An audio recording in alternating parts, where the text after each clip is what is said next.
Hello, hello, hello. What ho? Welcome back to another exciting adventure of The Plain Truth. I'm your host, Travis Finley. This is a request from Bobby Shafto to address a video that he's put up for me to interact with. I'm just going to do a quick, there's not a lot to this, so it's not going to be very complicated. It's not going to be very technical because there's not a lot to do with what is here.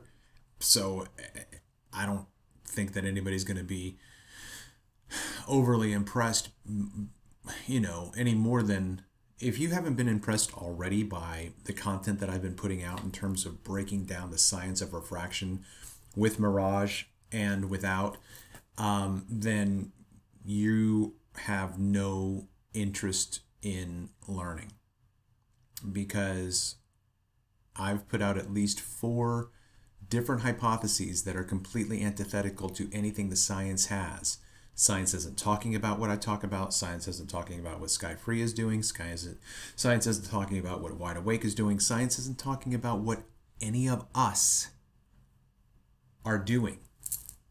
So, the title of Bobby's video is Explain Ether Band. Now, say my name.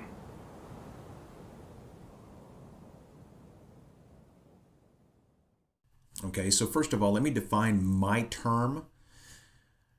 The reason why I chose the term ether band is because I started out as an independent researcher just making observations and processing what I was seeing. So then I began to simply describe things colloquially for me, talking to myself about this, that, or the other thing. 6 years ago, when I was doing research on refraction, I wasn't coming across Andrew Thomas-Shaw, so I wasn't up to speed with the mainstream science on refraction and mirage, but I was up to speed on my direct empirical experience with the phenomenon.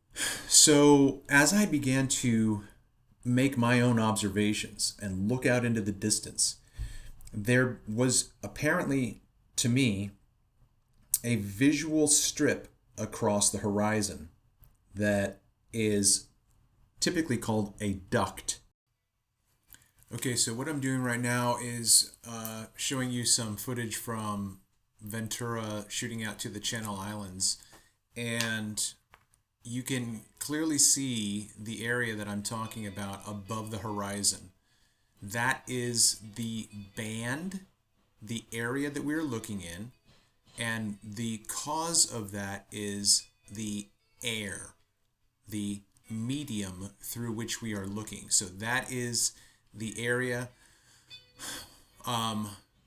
This is more evident of, a demarcation. You can see the island there with that space underneath it. All of that is mirage, okay?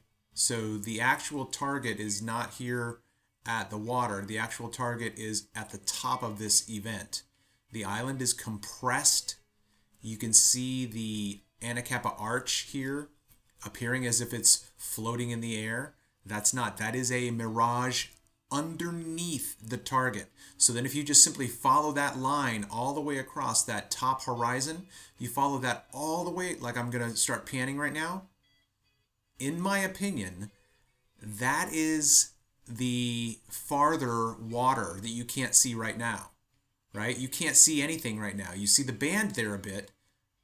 It's breaking up. You can't see. Okay, so now we've got a change in the conditions of the medium because platform Gina here is not in a mirage, whereas the other platform, I don't know if that was Gail or Gilda or Gwen Stefani, but as we move back now toward the right, you can now see where this development is. This is showing you how much farther the water goes. I didn't know that at the time either. So I called it a band. It's a band. It's a strip. And that's just an easy way to describe it. It's an area. Okay? So the band part is the area in which you are focusing your observation. You're going to talk about something in this area. There's a band there. That's the reference point. Ether at the time was just a term for the air. I wasn't trying to be witty. I wasn't trying to be clever. I wasn't trying to be anything else but just simply, okay, how am I going to differentiate what I'm saying from atmospheric refraction? Atmospheric refraction is more suitable for celestial observations because there's less noise and activity to deal with. So, atmospheric refraction, in my opinion, doesn't have to do with what we're doing as we're looking over the horizon, because those variables through which we're looking as we're looking over the distance in front of us, those variables are not the same as the variables that, for the most part, and that could very well be, it's just a different vantage point. Okay, so aether simply just refers to the air, the medium through which you are looking. As far as I can tell right now, Bobby is probably at a full optical zoom because the field of view is closed and the target is very large. Okay, so and plus this is the horizon. So whenever we see the horizon, we have at least 3 miles to assume that that is where that at. Now we don't know anything. I don't think. Let me look real quick. Okay, this is intended for Ubercaste, Plain Truth, Aetherband Travis, or anyone who thinks he or she can explain how the Aetherband works to create the illusion of this vessel appearing sunken, sitting lower, missing hull. So this is going to be touching into, because he mentions the hull this way, a hull down observation. A hull down observation means that you cannot see the hull of a vessel on the water because it is beyond the curvature of the earth. It is down over the other edge, down over the edge, right? The visible edge. There's no edge on a circle, Travis. What are you talking about? The visible apparent edge limit of the water. Okay, so hull down is a myth. I've done videos on this. Everything that you see at a distance is created by refraction. Everything, with or without mirage. Okay, so it doesn't matter if there's a mirage there, or it doesn't matter if there's just a straight shot ahead and then there's an abrupt cutoff apparently, and then half of a ship. Okay, so I'm going to try to make this as brief as possible. This is editing, Travis. I forgot to make a comment here because Bobby mentions in his description that it looks like the ship is sinking or that it is hull down. And that is the observation where you have half of the ship visible and then it's just no mirage and then the horizon. And so my term for sinking is proximate looming. Because as I said, all refraction with or without, and sinking is a phenomenon without mirage, all appearances of the horizon are refraction events with or without mirage. Refraction is creating the horizon. So when you have sinking or you have proximate looming, as I call it, the floor, due to refraction, and I have videos that are proofs of concept where I take a Fresnel lens or a reading magnifying lens and demonstrate this as a DIY. It can be done. And so I have physical reproduction of a claim that I'm making. Okay? Sinking is a real phenomenon.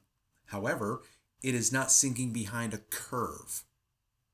The horizon is always created by refraction with or without mirage. And so my term for sinking, when the horizon cuts any distant target out of our field of view,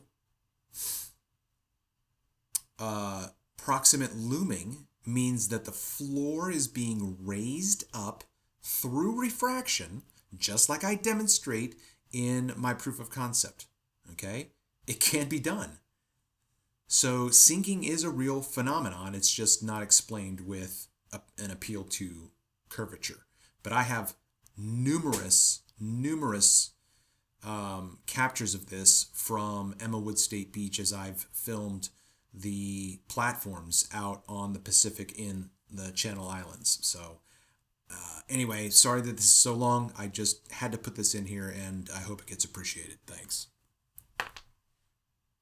It doesn't matter. With or without mirage, refraction is creating that observation.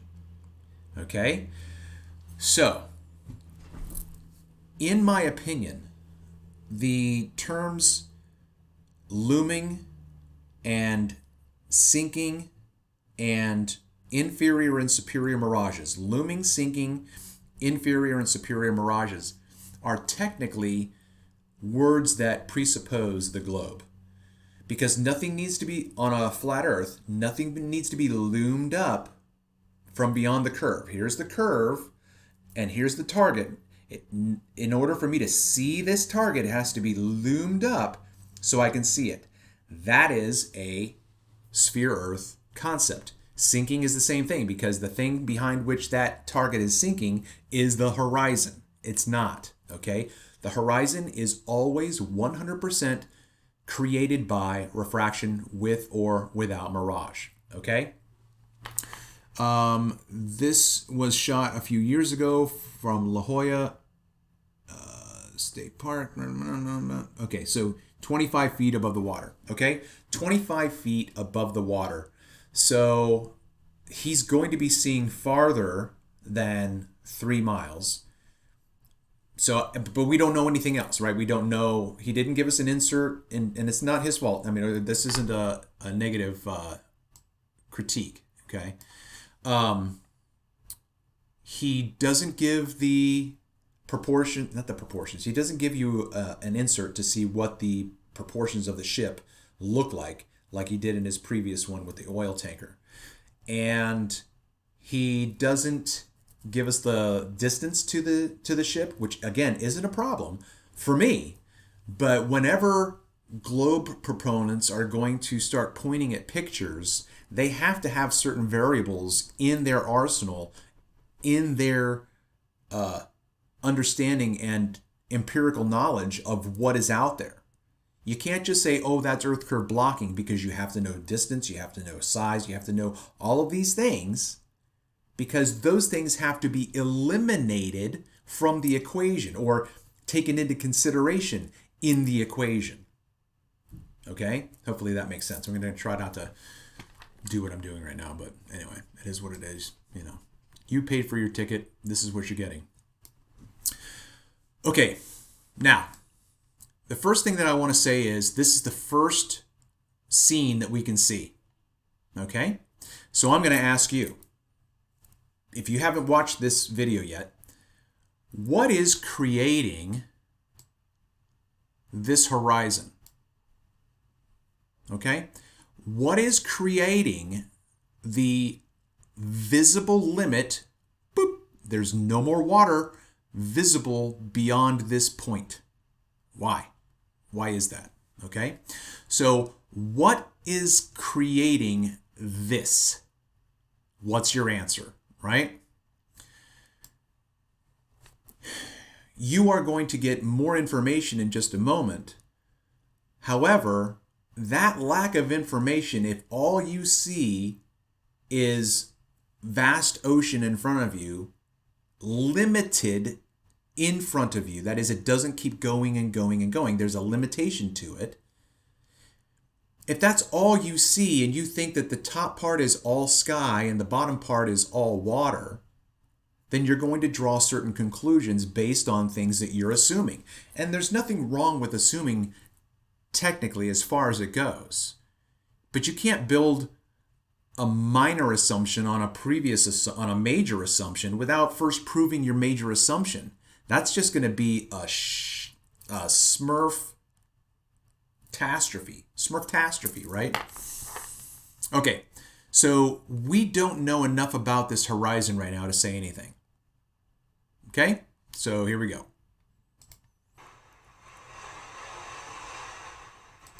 And what you can actually see is you can very clearly see the crests of the waves coming here, right? The crests of the waves. I always get tricked into forgetting about my pointer here. Okay. Okay. So The other thing that I want to say right now is just visually speaking for myself, this is what I would recognize as an extended floor. The way that it is being presented right now is giving it a distant, lower appearance as it goes farther and farther into the distance, okay?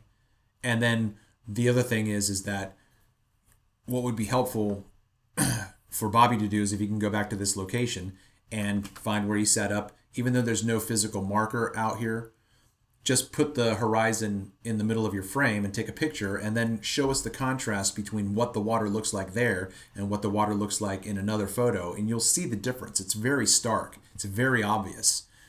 And what's interesting is that Andrew Thomas Young does delineate this characteristic with his diagrams that he puts out, but he doesn't go into a lot of detail about explaining why. And I think that that's a shortcoming on his data. Okay, so right now we're starting. I think we're starting to pan to the right.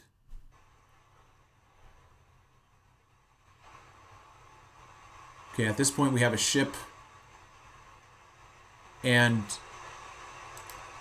I can remember thinking it, at least initially, once it got to this point, I started thinking that looks like it could possibly be the telltale sign of an inferior mirage.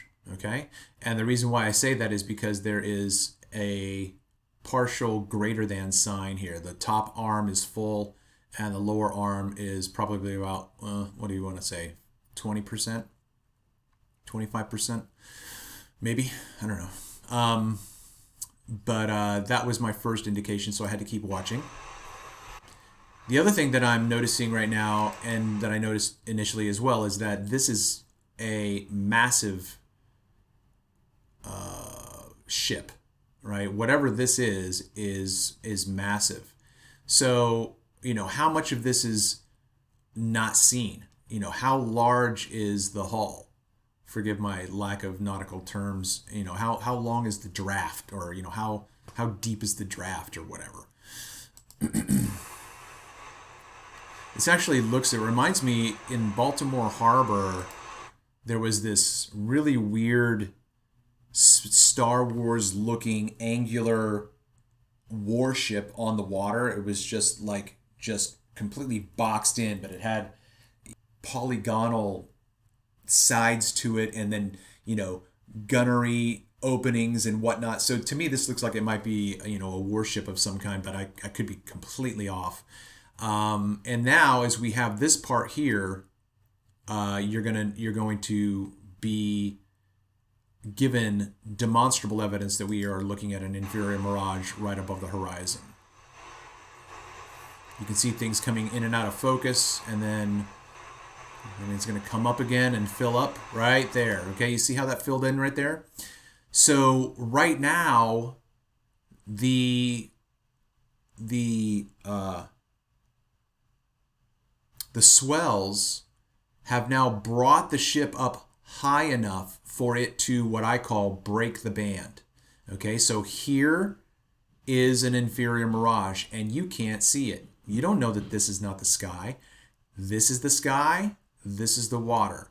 The sky comes down and stops roughly right about here. And then the rest of that degree is a mirage. That mirage is creating the limit to this water. That's what's creating the limit to the water. Okay? Now, the aether band then is in this tiny, tiny little area here. Although this entire area is full of the same medium, it's just that we're looking at it through a 25-foot elevation. If we were to move anywhere to the left, to the right, down, up, the entire aether band, like a kaleidoscope, would change with us, or like a hologram would change with us. Kaleidoscope is a beautiful vision, right? A beautiful sight. Okay, so a needle pulling thread. Okay, so the stern area here is now being pushed up by the swells, and it is now breaking the band. Okay, we didn't see any of this over here. So let's come back a little bit. Okay, let's come back a little bit farther. So we see bits of the ship right here, boop, boop, boop, right? But there's nothing over here. There's nothing over here that's dark or seems to have more mass to it until now, right? Right here. So in the swell here, the swell is pushing the ship higher, or it could actually, I suppose, it could have brought the swell could have gone down, and now that's exposing that. I'm good with either way, okay? But this should make sense. Okay, look, whether or not you accept what my explanation is, all I'm asking for is for you to listen to my explanation, take it into consideration, and then disprove it with your own primary research that you've done for 6 years. That seems fair, because everything that I'm saying to you right now is based on 6 years of my previous experience in this field of research. So everything that I'm saying, I can back up with observable scientific evidence. So, okay, so we clearly have a mirage out here in the distance, okay? The second thing I want to say is, that I've already said, I'm going to repeat myself. The limit to the water here is 100% created by the refraction that's in this day. Okay? This is not Earth curve. It's not Earth curve. It's created by refraction. Well, how do you know that, Travis? Because at any time earlier in the day or later in the week, if Bobby went out here and set up his camera in the exact same place, the horizon wouldn't be in the same position. The only reason that can change is refraction. It's the only reason. Okay? So, I mean, really, this is it. That's my analysis.